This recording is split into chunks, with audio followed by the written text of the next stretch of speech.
warahmatullahi wabarakatuh. Apa kabar kalian? Semoga kalian sehat-sehat saja, tidak sedang sakit. Kemudian ingat protokol kesehatan untuk tetap menggunakan masker, cuci tangan, menggunakan hand sanitizer, jaga jarak atau social distancing harus tetap dilakukan, oke? Perkenalkan, nama Ibu Lisa Isya Maryam, guru sosiologi di Kota Banjar. Ibu lahir di Kota Banjar pada tanggal 9 Juli 1976. Tinggal di Kota Banjar, tepatnya di Kecamatan Langensari. Pada saat ini, Ibu akan memberikan materi tentang ukhuwah basoriah. Kalian tahu nggak ukhuwah basoriah itu seperti apa? Atau pengertian ukhuwah basoriah itu apa? Kalau belum, kita kaji apa itu ukhuwah basoriah. Ukhuwah basoriah itu adalah pertalian persaudaraan tetapi dengan sesama manusia atau saling tolong-menolong. Menjalin ukhuwah basoriah atau persaudaraan kemanusiaan salah satu doktrin ajaran Islam. Al-Quran menegaskan walaqad karamna bani Adam, dan sesungguhnya telah kami muliakan anak cucu Adam. Allah Subhanahu wa taala tidak mengatakan walaqad karamna muslimun, dan sesungguhnya telah kami muliakan orang-orang Islam.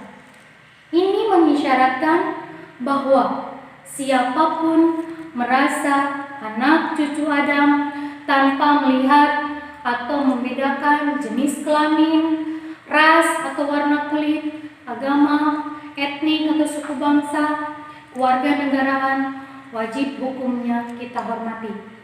Apapun itu, jenis kelaminnya, rasnya, suku bangsa, atau dan lain sebagainya. Merusak ukhuwah basoriah sama dengan merusak sendi-sendi doktrin Islam. Al-Quran menegaskan perlunya memberikan hak-hak sosial kepada segenap warga tanpa terkecuali. Seperti di dalam firman-Nya, Allah tiada melarang kamu untuk berbuat baik dan berlaku adil terhadap orang-orang yang tiada memerangimu karena agama dan tidak pula mengusir kamu dari negerimu. Sesungguhnya Allah menyukai orang-orang yang memerangi kamu karena agama dan mengusir kamu dari negerimu, dan membantu orang lain untuk mengusirmu. Dan barang siapa menjadikan mereka sebagai kawan, maka mereka itulah orang-orang yang zalim. Quran Surat Al-Mumtahinah ayat 8-9. Allah Subhanahu wa taala memberikan peringatan dan ancaman kepada siapapun yang melecehkan hak-hak asasi dan hak sosial setiap orang.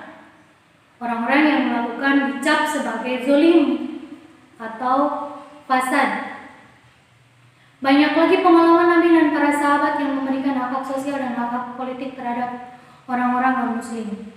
Salah satunya pernah dicontohkan oleh Rasulullah SAW ketika ada orang Yahudi meninggal, beliau tetap mengurus mayat, kemudian menghormati jenazah orang Yahudi tersebut, tidak membedakan apakah orang yang meninggal itu orang Muslim atau orang Yahudi.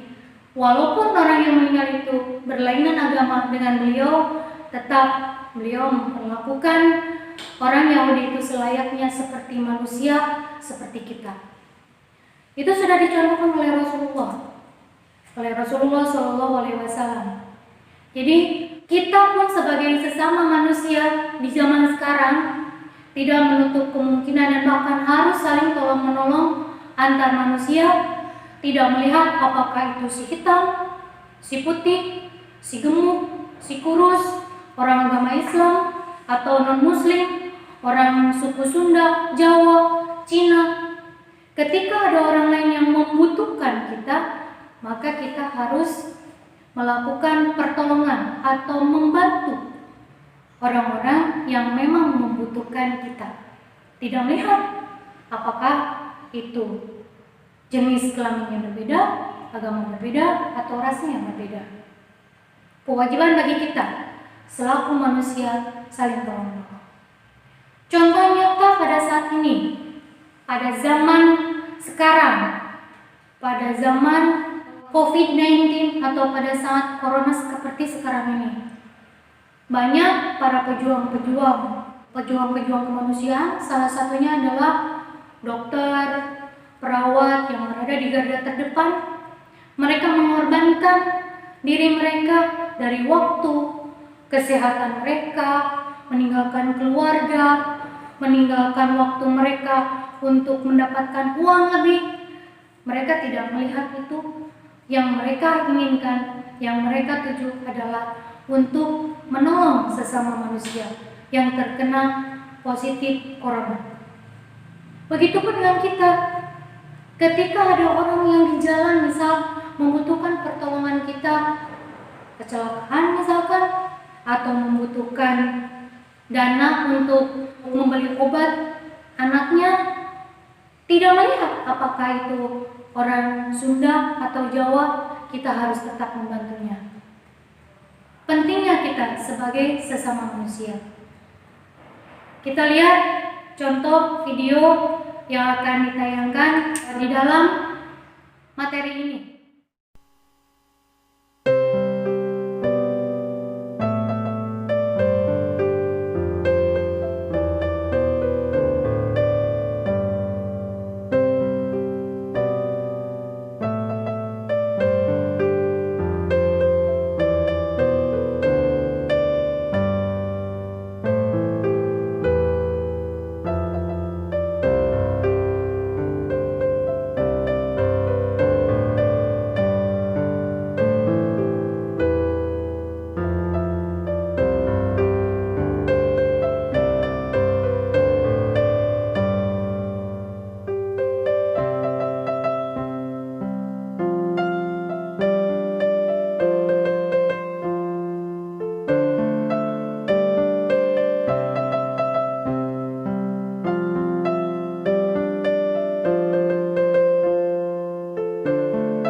Ya, itu video yang menggambarkan tentang para pejuang kemanusiaan, di mana mereka mempertaruhkan jiwa mereka demi jiwa orang lain.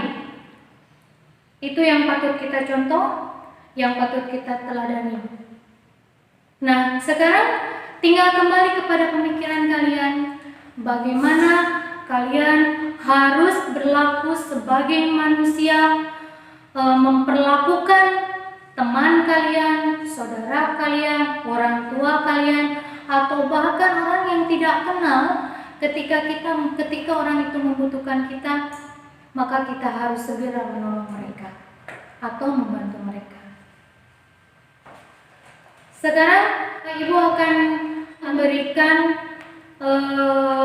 tugas untuk kalian. Bagaimana apabila kalian mendapatkan seorang anak kecil yang kehilangan atau yang tersesat di jalan, atau dia terpisah dari orang tuanya, sedangkan kalian sedang terburu-buru akan pergi ke sekolah, takut kesiangan. Apakah kalian akan menolong anak kecil itu terlebih dahulu atau kalian akan meninggalkannya? Jawabannya kalian tulis di kertas selembar, kemudian apakah iya. Kalau iya, maka harus disertakan alasannya. Kalau tidak menolong, maka harus disertakan juga alasannya. Nanti tugas itu dikumpulkan pada saat kalian masuk ke sekolah. Kalian ambil kesimpulan dari video yang ditayangkan tadi, bagaimana kesimpulan yang kalian dapatkan dari para pejuang kemanusiaan tersebut.